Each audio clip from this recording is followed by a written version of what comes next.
As the temps start rising, I feel the familiar urge to refresh my closet, but I don't want to waste money on pieces I'll only wear once or for just one season. Thankfully, Quince changes that. Their clothes are timeless, lightweight, and far more elevated than anything else at this price. It finally feels like my wardrobe matches my standards. The best part is that Quince only works with factories that use safe, ethical, and responsible manufacturing practices and premium fabrics and finishes, so you get to look good while feeling good. I'm pretty excited that I have upgraded my athleisure wardrobe for this summer. I bought a sweatshirt and a pair of wide-leg flow pants that are two of the softest items I own, and I plan to live in them. So join me in giving your summer closet an upgrade with Quince. Go to quince.com/POTC for free shipping on your order and 365-day returns. That's QUINCE.com/POTC to get free shipping and 365-day returns. Quince.com/POTC. If you are feeling lonely or disconnected, if you're feeling unseen or unheard or invalidated by other people, please know that it makes sense that you feel this way and that anybody in your situation would be feeling what you're feeling. And so if possible, consider taking some time to reflect on what's been happening. And if possible, see if you can provide a compassionate response to what you're going through, because you deserve to be seen, to be heard, to be valued, to be reminded that you matter. And I hope that you know that you're wonderful. You're absolutely wonderful, and you make a difference in this world. That was Dr. Janina Scarlet on Psychologists of the Clock.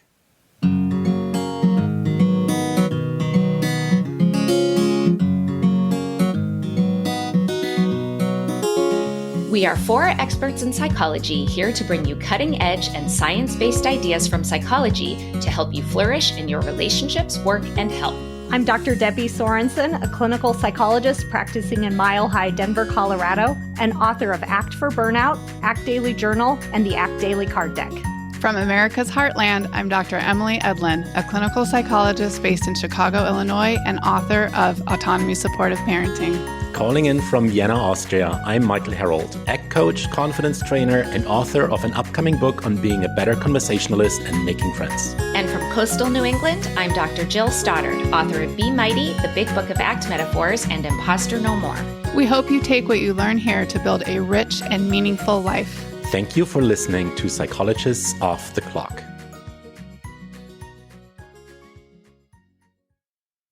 I'm here today with Jill to talk about my interview with Dr. Janina Scarlet. So Jill, tell me, what did you think of my discussion with Janina? Well, Michael, I think first I have to say, I don't want to embarrass you, but this was your first official POTC interview, and I just thought you did such a great job, and listeners are going to love this first exposure to you. Of course, they were exposed to you when we did the introduction episode, but this was your first episode as an official POTC co-host interviewer, and I thought you did a great job, and listeners are going to love this. Thank you so much. Yeah. And as you know, and I'm not sure if listeners know, but I've known Janina for a really, really long time. I was her professor. She was my student. She worked for me for a long time. And so it was really special to get to hear two of my favorite people, two people who mean a lot to me, have this conversation with each other. Such a small world. I know. Yeah. It really is. And, so there were a lot of things that jumped out at me. And one was, you don't tend to feel lonely a lot, but then you did this assessment and realized maybe you were a little more lonely than usual. And it really stuck out to me, the different ways you guys talked about how people might feel unseen. The name of the book is Unseen, Unheard, Undervalued. And, you talked about feeling unseen often when you're in your wheelchair out in public. And I had this thought, gosh, yeah, since I've turned 50, I really feel unseen. Like, you kind of hear about how middle-aged women just become like invisible at a certain place. And what that really made me think about is like, even though I don't feel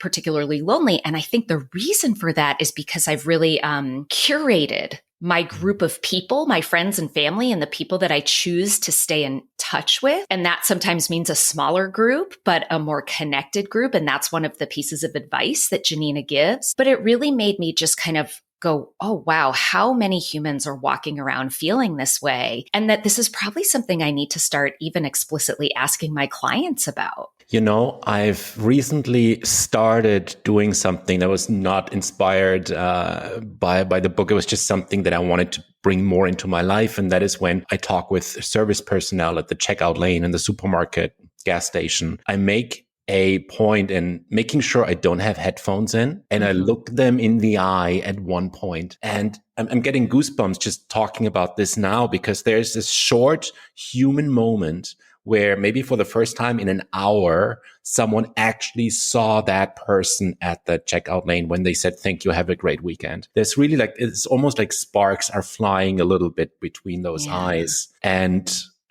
yeah, I think that's so simple to do, that takes no time, that takes no effort. Like, we have these opportunities to connect with people in small ways that could really make a difference in this epidemic of loneliness. Yeah. And I mean, we do those things that are so rote. The how are you? Thank you so much. Have a great day, which is just like on autopilot. It just comes out of our mouth, and making that little bit of extra effort of making eye contact seems to really change the game. I love that. And it sounds like when you're doing that, you're really present and maybe even savoring that moment. And if people listen toward the end, you and Janina have a whole conversation about savoring that I just loved, like really showing up to these moments and not just being present, but like taking them in and eking out the goodness of them. And it made me think about this metaphor that I've actually shared on the podcast before, but I wrote about it in my book, Imposter No More. And I've had two people separately reach out to say, you have to share this on social media with people because it impacted them so much. And when you and Janina started talking about savoring, I thought, oh my gosh, this is the lemon metaphor. So it felt like the universe was saying, Jill, you got to share this. What's the lemon metaphor? Okay. Now I need to hear it. Let me give credit where credit is due. So this idea first originated from my friend Hank Robb, who I know through the Association for Contextual and Behavioral Sciences. And so what Hank said to me during this meeting, we had a meeting during COVID, and he had been talking to a patient where he said, they say when life hands you lemons, make lemonade. But it's pretty hard to make lemonade if you don't have any sugar. And sometimes the best you can do is just try to avoid the juice being squirted in your eye. And that's where he ended the metaphor. And I thought, oh, that's great. And that's really validating of what people are going through when they're having a hard time. But then I kept thinking about it more. And this is where the savoring comes in. And I thought, I think even in the darkest times, there's always a little bit of sugar, even if it's just a granule. And those granules are the places where we show up and savor small moments. Like, so for me during that time, or even now, like if I come home and I haven't seen my kids and my dog in a while and they're screaming down the hallway, Mommy! And I know they'll be fighting again in 15 seconds, but soaking in that moment of the hugs and the love. And you may only get a couple of those in a day, but when you show up and you savor them, I think that's where you get the sweetness to make the lemonade. And it just really reminded me of this conversation that you had with Janina about the importance of savoring. And it had never occurred to me that it could be part of the sort of antidote to loneliness. And it really made sense in the way that those two things relate.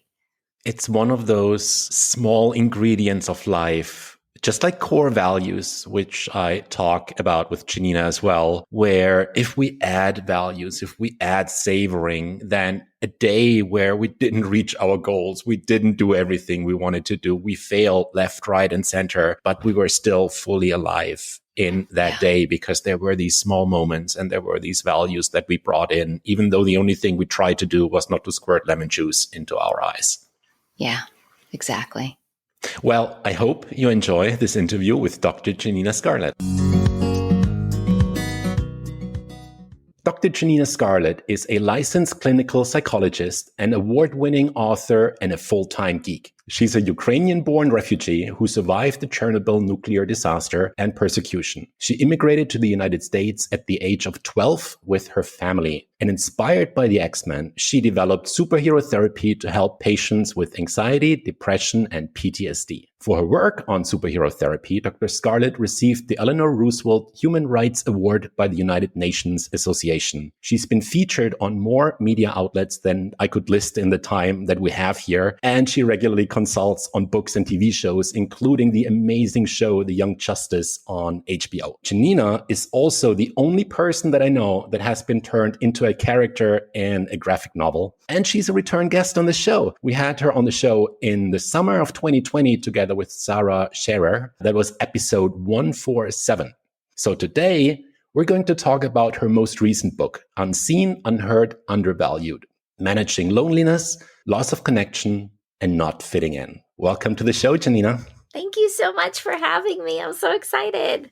Me too. So when I read your book, I realized that it's so much more than about loneliness. I felt like I read a book literally on what it's like to be a human being. So maybe we can start at the beginning. What made you write that book?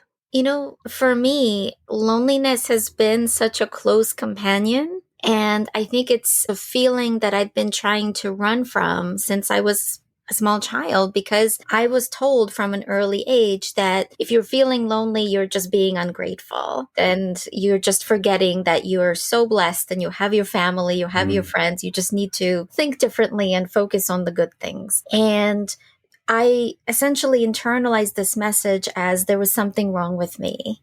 And I spent many decades of my life feeling lonely and then feeling ashamed about feeling lonely. And the more I had been working as a psychologist, the more I realized that this feeling of loneliness is as universal as feelings of sadness and grief and fear and anger. And I believe that it is one of the universal human emotions that most people don't talk about. And so I wanted to destigmatize the experiences of loneliness and to unwrap what they are, what they might look like, and to show some examples from my life and my clients' lives and my friends' lives so that people can hopefully, when they're reading it, say, hey, me too, I've been through that also. And to start naming these experiences and talking about it so that we can come together as a society to support one another when we're feeling lonely. Maybe we start there then and just define loneliness. What is loneliness? How does it feel like? And also what is not loneliness? Because I can imagine that there's also some confusion around the term. Absolutely. So loneliness is an emotion of disconnect. It's where we feel like other people don't quite understand what we're going through or don't want to understand, or when people are invalidating us or ignoring our needs, or perhaps when people are shaming or bullying us. All of those are experiences of loneliness. What's not necessarily loneliness is being physically alone. Although we can feel lonely when we're physically alone, sometimes we might choose to spend some time by ourselves. We call it solitude. And that's actually a self-compassion practice. Going on a mindful walk or drawing or reading by ourselves can be recharging when it's something that we do as a choice, right? Something to restore our internal battery. And as a proud introvert, I need a lot of solitude time to recharge my battery in order to do the work that I do. And so a lot of people, especially during the pandemic, thought that physical being by ourselves is the same thing as the feeling of loneliness. And it's not. We know that when we feel emotionally supported by other people, whether it's in person or virtually, as we're connecting right now, we can get through just about any hardship in our life. But when we feel unseen, unheard, undervalued by other people, we might feel even lonelier when we're around them. And that's why some people say they're feeling lonelier in a crowd of people who don't understand them than they do by themselves sometimes. So there's quite a disconnect between the number of people that we have or do not have around us and feeling lonely. So I could be a high school kid amongst hundreds of other kids and still feel lonely, which is, by the way, a very true story of mine.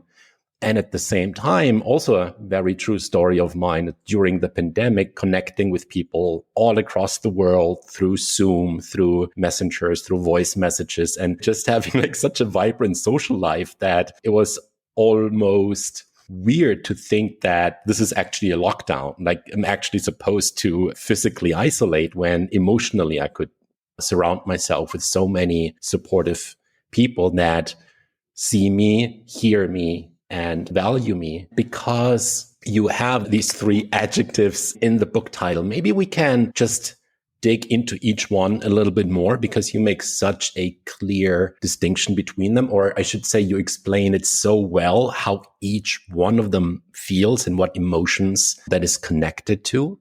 So feeling unseen is when we feel invisible, erased, when we might be ignored. So an example I have is I was out with my partner. We were going for a walk and we ran into one of his friends who I found out later has some misogynistic tendencies. This person said hello to my partner, did not say hello to me, completely ignored me, and asked my partner if he was interested in hanging out and traveling, like going to a cabin. And it sounded like it wasn't necessarily an exclusive activity to the two of them, but I was completely excluded despite being right there. And so I felt completely invisible. And so this might seem like such a small thing, but in this, I felt not only little, I felt completely erased. Yeah. We see this happening a lot when people's, let's say, cultural identity or gender identity or sexual orientation is erased, right? When people are not being called by the correct name or the correct gender pronoun.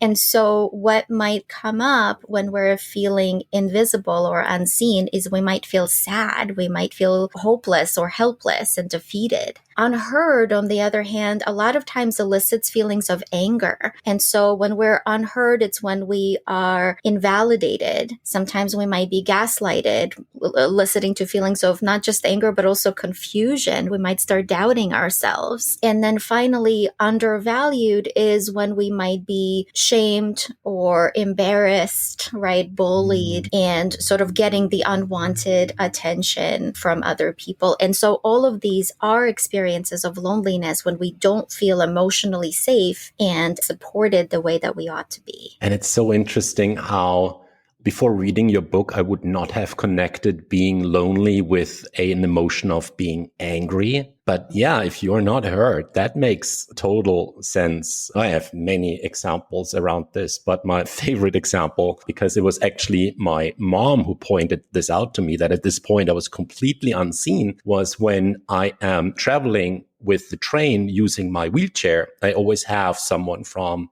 the train station come and help me, and they have like a ramp and they make sure I get on the train. And that works really fine unless I am being accompanied by a family member. Because in that case, they talk to my mom, they talk to my brother, they don't talk to me anymore. It's like, is he going to sit there? Does he have luggage? And I'm like, hey, this guy's like, I'm literally like here. And it was so interesting when first my mom pointed this out to me, and then my brother pointed out to me and says, why is this guy like talking to me all the time? And yeah, it is isolating. I mean, in this particular case, I could laugh about it a little bit to myself and find the humor in the situation. But it does evoke a lot of, like I'm here, I'm present. I'm not wearing an invisibility cloak right here, right now. Yeah. Yes, and thank you so much for bringing up that example. You're not the first person to have shared this with me, that people with disabilities often get ignored and their family members are talked to about that individual as if that person isn't there. And it's very disrespectful. And yes, that facilitates the feeling of being unseen. And I'm so sorry that that happens to you. It is not okay. And I'm really glad that you bring this up. And I imagine there are so many other people out there that can relate to this. I would think so, yes. And at the same time, like the mindset I'm going to in those situations is I'm trying to, for the lack of a better word, correct the situation as much as I can. Sometimes with a little bit of dark humor, sometimes with just being direct. A good example is that whenever someone is guiding me through a crowd or into the train, they would say, hey, please make some room. There's a wheelchair coming. It's like, actually, there is a person in a wheelchair coming right now. And the way that I would then, with a little bit of dark humor, retaliate is I'd call them a uniform. It's like, hey, can't you listen to the uniform? And then it's so nice to see like how that connects with them. Like in the background, it's like, oh, wait, I'm getting this. And at the same time, I was at a anime and manga convention 2 weeks ago. And there was this one lady who said, hey, can you please make some room? There's a gentleman in a wheelchair coming. And I turned to her and I said, you know what? Thank you. Like, that is really rare. Thank you so much for doing that. Yeah, it feels so wonderful to be seen, doesn't it? When we're able to be recognized and acknowledged by other people. So in that regard, something else that really stood out to me in the book was when you were talking about that feeling of shame, which is also something that I personally have dealt a lot with. And your chapter referencing Brene Brown as well talks about shame as something that is pretty much like, human. Like, that's very, very normal. Not necessarily that we want to feel shame, but it is part of the human experience and leads to self-isolation and therefore to loneliness as well.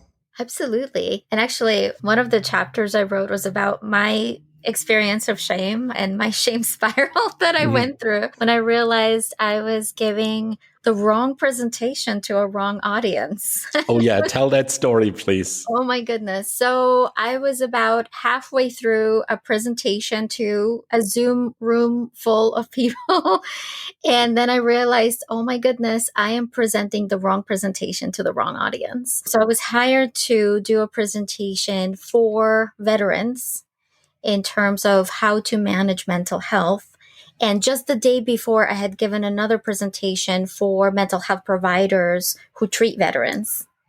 And I ended up using the same presentation. So now I'm giving a presentation targeted toward mental health professionals who treat veterans and using statements such as, when you're a mental health professional working with veterans. And in the meantime, I'm presenting to veterans.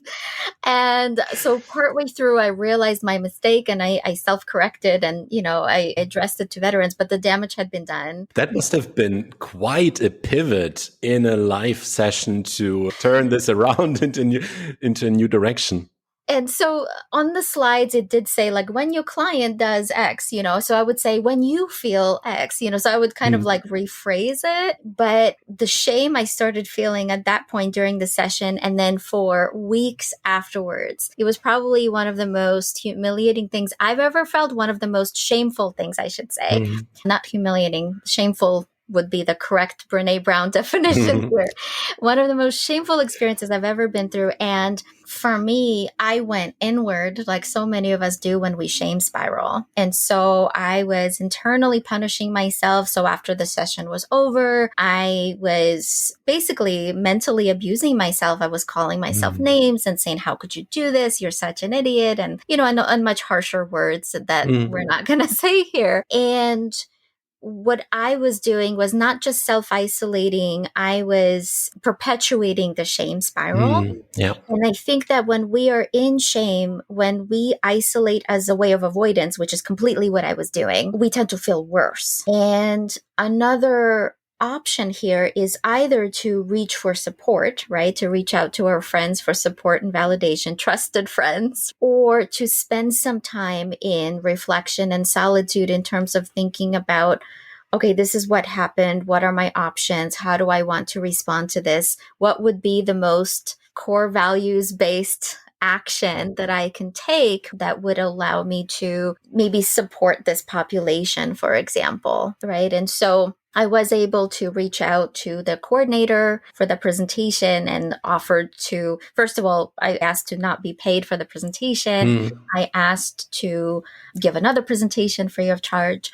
And so these were core values-based actions. But I think that when any of us, myself included, spend that time isolating as opposed to either reaching out for help or spending time in solitude, we tend to feel worse. And so it's interesting, right, that the same action, such as taking time alone, can have a different impact depending on the intention. If the intention is, I don't want to be around other people because I don't deserve to be because I'm so terrible, and I don't want to feel this, then we tend to feel worse. And so for some people, it might be wallowing, it might be engaging in certain unhelpful behaviors, right? Using certain substances or over engaging in, let's say, video games or binging television shows, which there's nothing wrong with playing video games or watching television shows. But when we're doing it for the sole purpose of not feeling, we feel worse. On the other hand, if we tell ourselves, okay, I'm distressed, let me play this game for a little bit, or let me watch a couple of episodes of the show,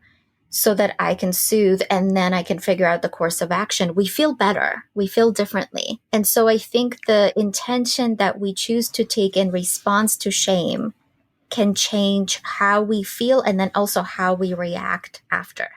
And to dig a little bit into the concept of core values that you've just mentioned. So a core values is a concept out of acceptance and commitment therapy. And the idea is that instead of working solely with goals, desired outcomes, you work with core values, which are more like flavors to behavior that you can kind of bring into every situation that you find yourself in. Exactly. And so, for example, if one of my core values is helping people, then a core values-based action, also known as committed action, might be to offer to do a presentation or offering to support people in my community. So that would be a goal-based behavior, right? Kind of a one-off behavior that supports the core value of helping others. The beautiful thing about core values is that they are completely under our control, meaning that they're not always easy to do that committed action. And at the same time, like, to use this podcast episode as an example, like our goal for this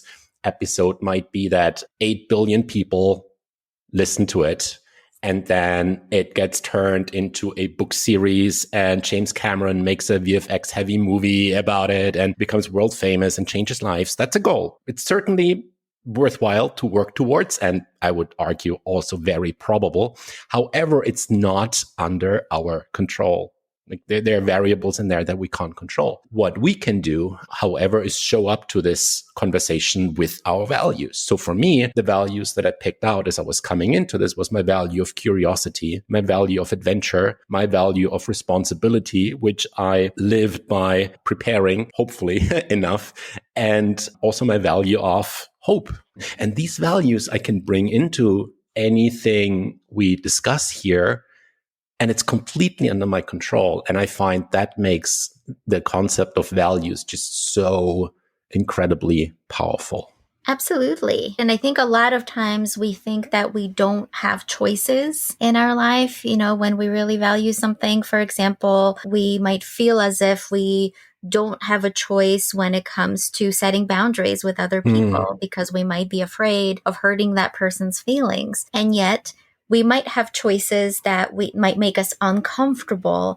And yet it might be a choice that is honoring our core values, such as being authentic with a person that we care about. So we've talked about loneliness and the aspects of it and the parts that it is made up of. Let's look at the way out of this. You have so many points in the book, so many exercises. I wish we could go through all of them here. We might not, even though in the James Cameron movie series, it's going to be, all of them are going to be in there. But why don't I just throw the very generic question your way and say, what do we do about loneliness? I think the very first thing we can do is to name it. There is an expression that I really like, which is name it and you tame it. And I think admitting it to ourselves, right? Hey, I'm feeling lonely, can be really helpful. And then I personally and professionally believe that spending some time in solitude, reflecting on what we're going through, whether it's silently thinking about our experiences or better yet, writing them down if possible, allows us to be a witness to our own experience.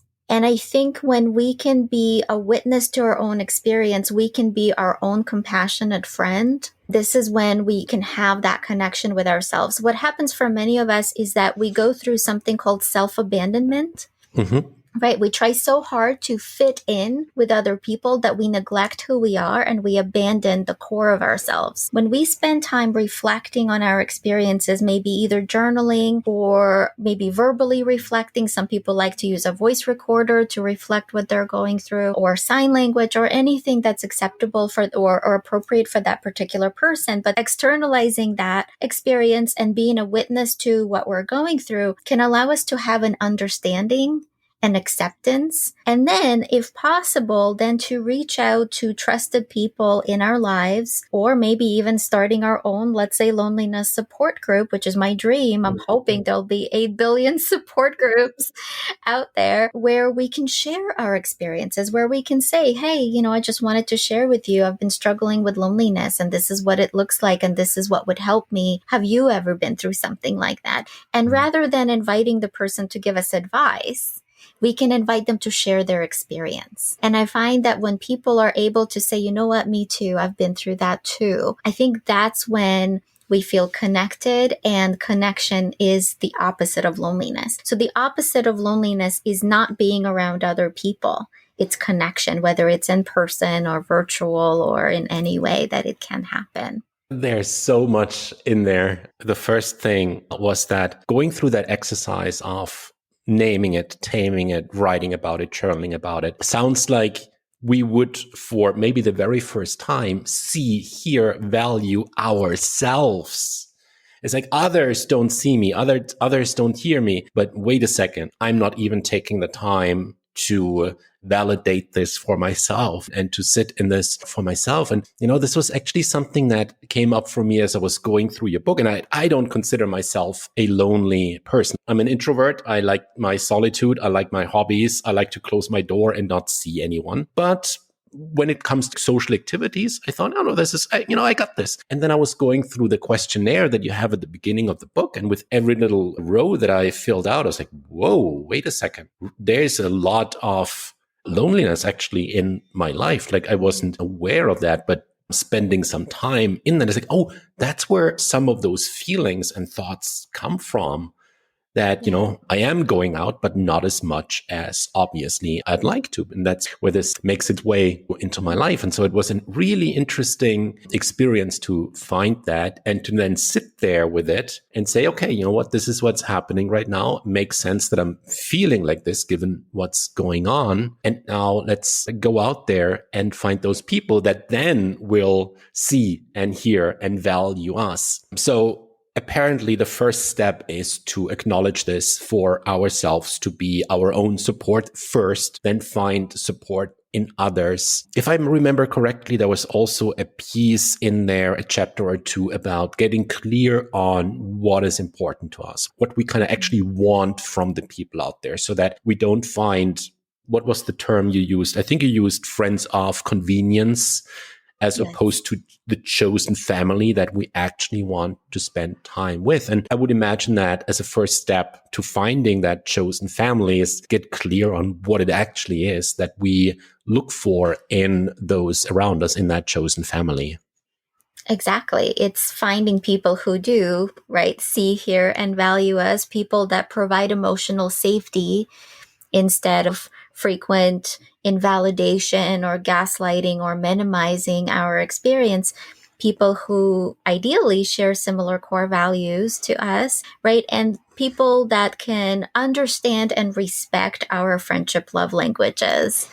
And so a lot of times we think of love languages as between intimate partners. And I included a chapter that talks about friendship love languages, which is how do we want to be supported and received by our friends, let's say when we're going through a hard time. Some people genuinely want advice when they're struggling. I think a lot of people just want someone to listen and validate them, or maybe to come over and keep them company, right? Or to send them a present, for instance, right? To say, hey, I'm thinking of you. Here's, maybe a care package or something to that extent. And so I encourage people to think about what they need in their difficult time and to let their friends know. And so that there can be this conversation that people can have with their group, right? With their chosen family, where they know that when my friend is going through a hard time, this is what they would ideally like. This is how they want to be supported. That is such a good point on do I offer a solution or not? I find that giving that, or at least maybe that's just my friendship language, my love language. But I feel that if I open up about a struggle that I'm having and the first thing I hear is a solution, that just invalidates the entire thing I just said. Like, I didn't need you to tell me, read this book or watch this video or here are the 3 steps you should do, and I will check in that you did them. It's like, no, first and foremost, the first thing I need is someone to say, oh yeah, that makes sense. That is really hard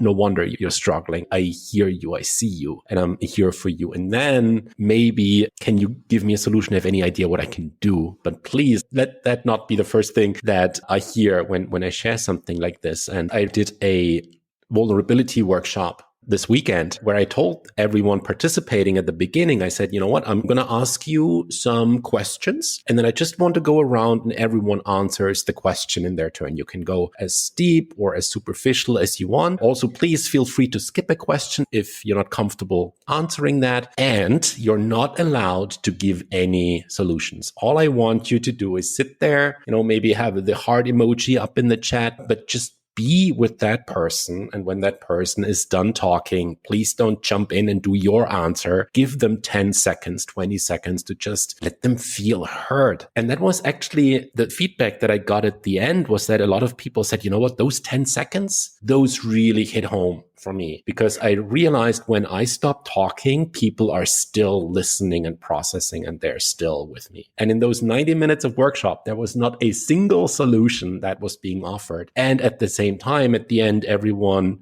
said, you know what, we're so much more connected right now. I feel so understood. I feel like I've known you all for, a lot longer than I actually did, because solutions weren't the first point in the agenda.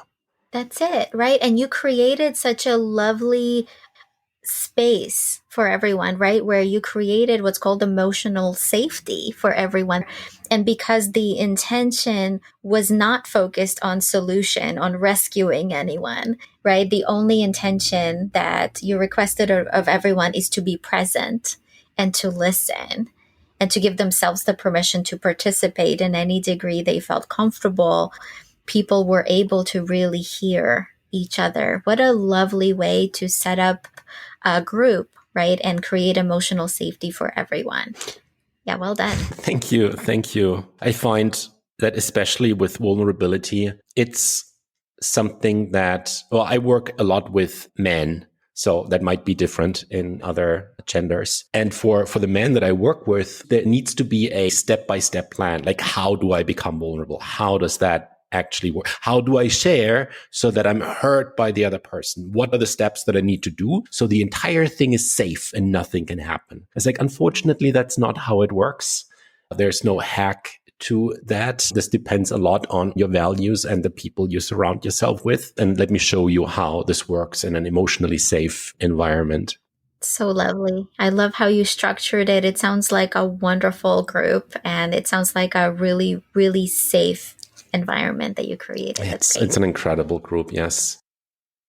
So we talked about seeing, and I'm using seen for all the three attributes. First, see myself, then find others that see me. I would imagine that there's also a step that brings then in that chosen family that I might not only find in support groups for people that struggle with loneliness, but that I find by going to events, by going to parties, by doing things with my life, which I can imagine is for someone who's been isolating and struggling with maybe anxiety or a lack of social skills, like going out and then finding those people. It sounds like a scary endeavor for many. 100%. I think that for people who struggle with anxiety or phobias, for people that have been isolating for a while, these individuals are the bravest individuals in the world, right? Yeah. Because you're now taking active steps to face the scariest thing out there. Yeah. There's nothing more courageous. And so some of the questions I invite folks to think about is, if you were to spend some time with individuals, how do you want to spend that time? If there was to be a safe environment for you, what would you want to be doing and how would you want to be supported? And then looking for groups that engage in those activities or offer that kind of value. For example, at the start, it could be a support group, such as the one that you offer, for example, right? Where folks know that going into it, that people are not going to be judging them or criticizing them. So it could be a support group at the start. And then thinking about the activities they would ideally want to engage in, such as playing Dungeons and Dragons, for example, with other people, right? That might mean joining a local or virtual Dungeons and Dragons group, right? Maybe making cosplay together, maybe joining a book club. But it might mean thinking about, what does emotional safety look like, right? And then what kind of activities you'd want to engage in. I think those are really good first steps to start looking for a chosen family? Yeah, we had in the first episode that I did here with Psychologists Off the Clock just a few weeks ago, where we introduced Emily and myself as the new hosts. We were also talking about things that we do for fun. And I told this story where just a few years ago, I was mentally going through those activities that brought a lot of fulfillment and fun and belly cracking laughter and smiles into my life. And those were all things that I loved to do as a kid and as a teenager, playing Dungeons and Dragons, remote control toys, not toys. They're not toys. I correct my friends all the time when they call them toys, remote control race cars, and playing video games and doing art. And before I even knew it, well, of course, I started those hobbies, but before I even knew it, I was surrounded by people that were into those same hobbies. I was out in the city with my best buddy and we were racing two remote control cars, and a dad with his kids came along and he said, "Hey, have you heard about these cars? Blah,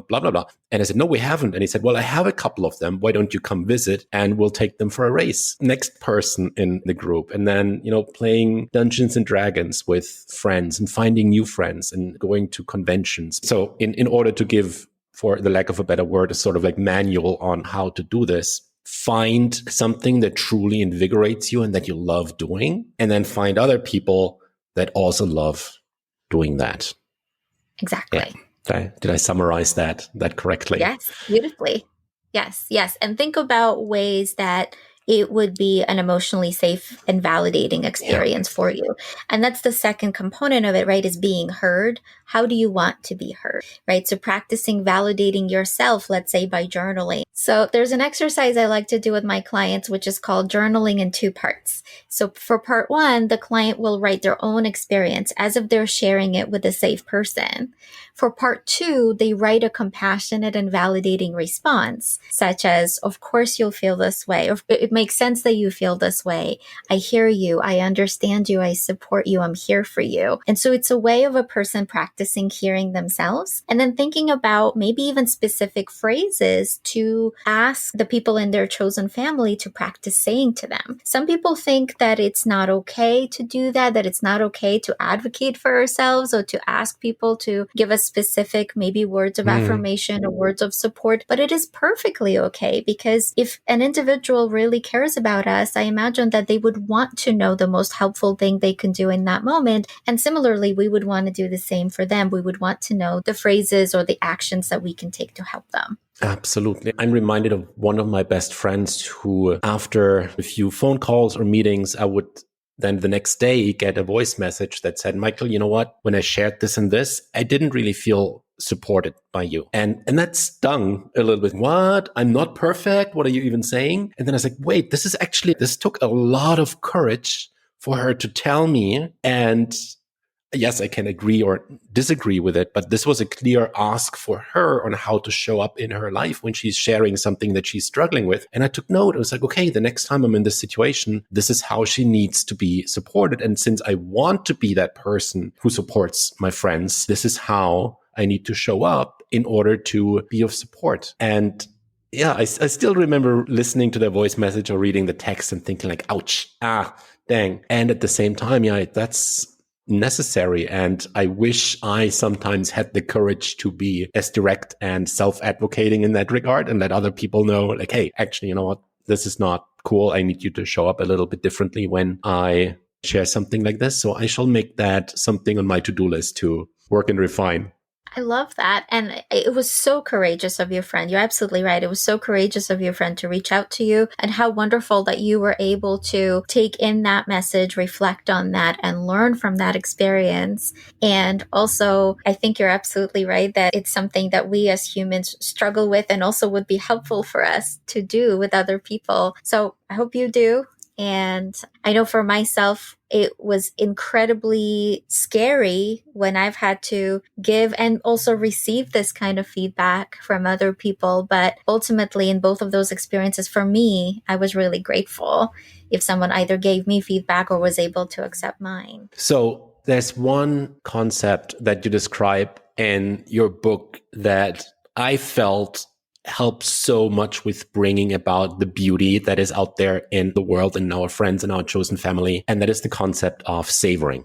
I loved it when I read through that. Can you talk a little bit about what savoring is? Sure, yeah. So savoring is a mindfulness practice used in many different mindfulness practices, and it has to do with really noticing that really sweet or gentle moment. So savoring could be based on our senses. For example, when we're drinking a delicious cup of tea or coffee, savoring the taste or if possible, the smell of it.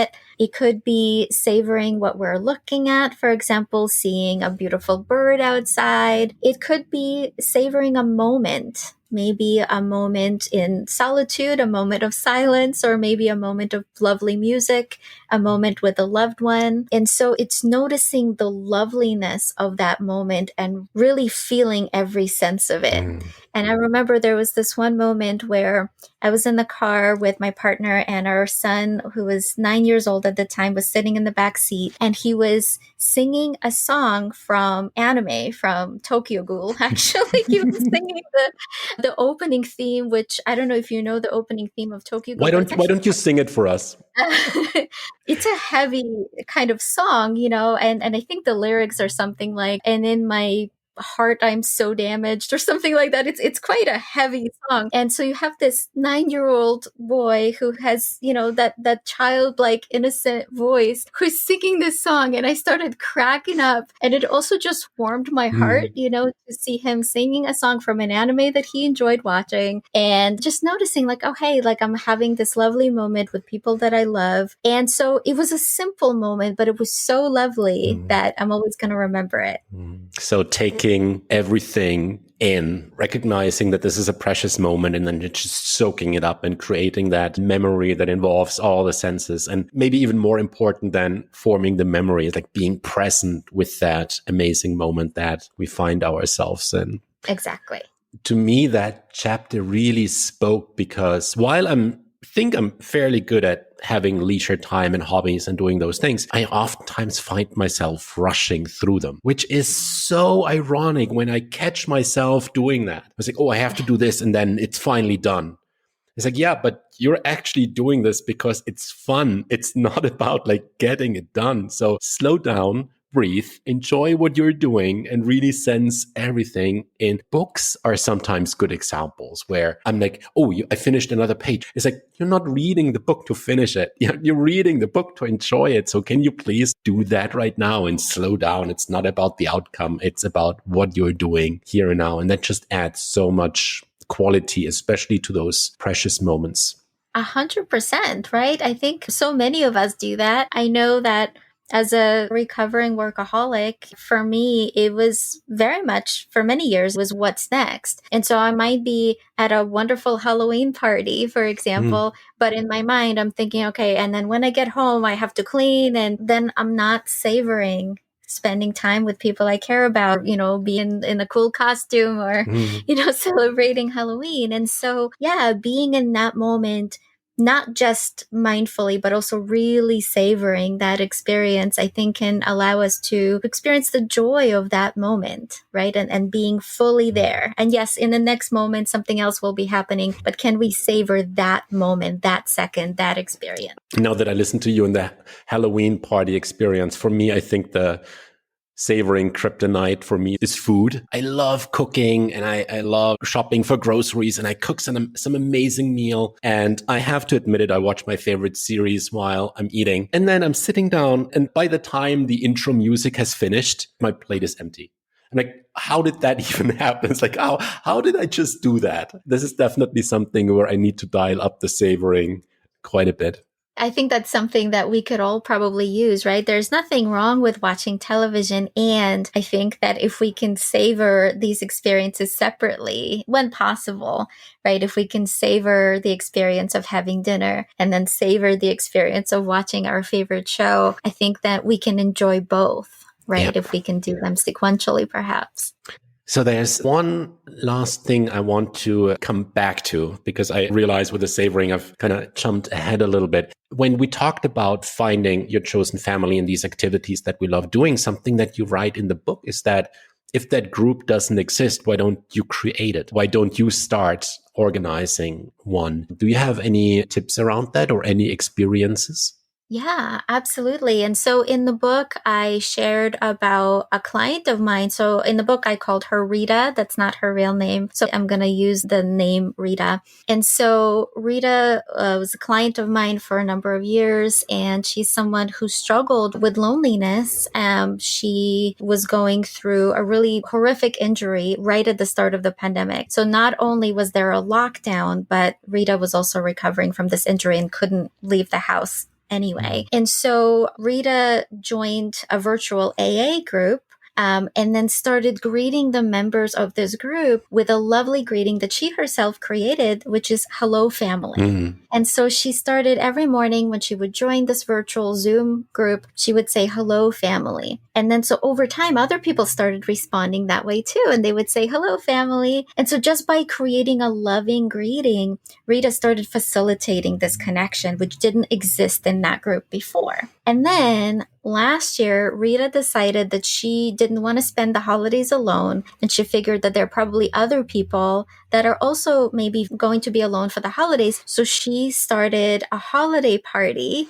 And it was supposed to be kind of a small gathering. And I think something like 40 people ended up showing up. And everyone was so grateful that she hosted it. And so I guess what I'm trying to say is that if there is a club, a meetup, some kind of a support group that you wish existed, chances are that other people do too. So if, for example, you wish there would be some kind of like a board game group or a book club group that doesn't currently exist, if you were to start it, chances are people will show up. Because just as you're wishing that it existed, there are other people who do too. And by you starting it, you're essentially creating the very group you wish existed out there, and you're building out your chosen family that way too. Yeah. So from my own experience, that might be, of course, be vastly different than everyone else's, but I was often surprised by how easy that was to get people together. I remember one time I had been away from Vienna, Austria, where I currently live, for a couple of months. And as I came back, I had a lot to celebrate. And I didn't feel like organizing anything because I'm potentially energy efficient. So I just created a Facebook event and I invited all my contacts. And I said, hey, I called it the Pink Fluffy Unicorn Party that we're going to have in the park. And all I did was invite everyone and say, hey, you know what? I'm not going to organize anything. We're going to start at 11 in the morning. We're going to go open end. Please bring a blanket, sunblock, and whatever snacks and drinks you want. And 40 people showed up. Nice. And then afterwards, they were like, hey, can we do this again? And so it need not be like the most complicated thing or topic or whatever it might be that needs to be organized. Sometimes something small like this might suffice. And on the other hand, now that we went through a pandemic and everyone knows how Zoom works, it's suddenly incredibly easy to organize things online as well. It's arguably maybe not the same for everyone to meet online instead of in person. And at the same time, if your chosen family is spread across the globe or is spread across the country, I would argue that better to have a chosen family that's mostly online than to have friends of convenience that are nearby and don't always see, hear, or value myself. Yeah. Absolutely. One of my favorite examples of chosen family doing good is the Supernatural fandom. There's an American TV show called Supernatural, and it's about two brothers who are basically monster hunters. But the essence of the show is what they go through. They go through a lot of grief, a lot of trauma, and they, no matter what, they support each other and they support their chosen family. They meet other hunters, other monster hunters, and they will do anything and everything to support their chosen family. Because of this show, people all over the world have started posting hashtag SPN family, so supernatural family. And people all over the world meet either on Zoom or sometimes talk to each other on Twitch or through Twitter messages, or now go to supernatural conventions. But the point is, people bonded over the show because it addressed mental health, and they're now talking to each other about the characters on the show as a way of processing what they're going through and getting support. And many report that they found their chosen family within the supernatural fandom. Amazing. And a great show. So we're almost coming up on the hour here. So in regards to the book, is there any topic that we did not touch upon that you'd like us to discuss? I don't think so. I think I just want anyone listening to know that if you are feeling lonely or disconnected, if you're feeling unseen or unheard or invalidated by other people, please know that it makes sense that you feel this way and that anybody in your situation would be feeling what you're feeling. And so if possible, consider taking some time to reflect on what's been happening. And if possible, see if you can provide a compassionate response to what you're going through, because you deserve to be seen, to be heard, to be valued, to be reminded that you matter. And I hope that you know that you're wonderful. You're absolutely wonderful, and you make a difference in this world. And thank you. Thank you. Before I let you go, what are you working on at the moment? What can we look forward to next from Dr. Janina Scarlet? Thank you. I'm actually working on a historical fiction book that is based on a true story, on my grandmother's story of being a Holocaust survivor in Ukraine and then having been enslaved during World War II. And so this is basically her account. So parts of it are fictionalized, but, most of it is based on her real experience. And my hope is that with this book, people can, understand what Holocaust was like in Ukraine. I'm hoping to share my grandma's story, her legacy, and I'm hoping that people will continue knowing the history so that history will never be repeated. I can't wait to get my hands on that book. Thank you. Amazing. Thank you, my friend. Dziękuję, moja podrucha. Thank you for being on the podcast. This was a huge pleasure, and I'm really glad I got this hour with you. That is so sweet. Thank you so much. Dziękuję.